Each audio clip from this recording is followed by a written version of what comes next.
আমরা অনেক ভালো ভালো পারফর্ম দেখেছি, কিন্তু করিশ্মা প্রত্যেক এপিসোডেই ও নতুন নতুন করিশ্মা দেখাচ্ছে। অভিজিৎ স্যার, করিশ্মা কেমন লাগলো আপনার?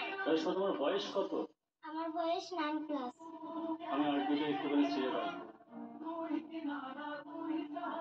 আরবি, তুমি যে কোরিওগ্রাফিটা করেছো ওকে নিয়ে, এটা কিন্তু আমি অবাক হয়ে যাচ্ছি যে এইটুকুনি ছোট বাচ্চার মধ্যে এত বড় একটা ক্যারেক্টার।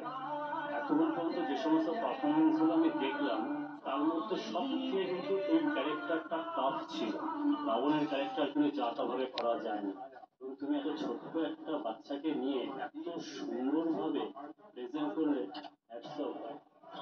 थैंक यू सर, बहुत मेहनत किए बच्चे क्लास में। हाँ দাদা, আপনি কি করেন? आइसक्रीम की दुकान। আমি একটা কথা বলছি, আজকে অভিজিৎ স্যার আপনাকে বলছে খাতাতে লিখে নিন। আপনার বাচ্চা এত বড় ডান্সার হবে না এক সময়, আপনি ভেবেও চিন্তা করতে পারবেন না কত বড় ডান্সার হবে বড়। স্যার, এটা আপনাদের আশীর্বাদ স্যার। একদম, এটাই আমার স্বপ্ন। একদম আমাদের আশীর্বাদ তো থাকবে, কিন্তু ওর যা চেষ্টা দেখেছি, আর এত ভালো একজন কোরিওগ্রাফার যদি ওর সাথে থাকে, একদিন সারা ভারতবর্ষ কিন্তু ওকে চিনবে। আমি বলে দিলাম, আজকে দেখে নেব। Thank you sir, thank you. আপনারা সবসময় এভাবে আশীর্বাদ করবেন, আমার মেয়ে যেন আমার এগিয়ে যেতে ভীষণ পারে। সুন্দর হয়েছে।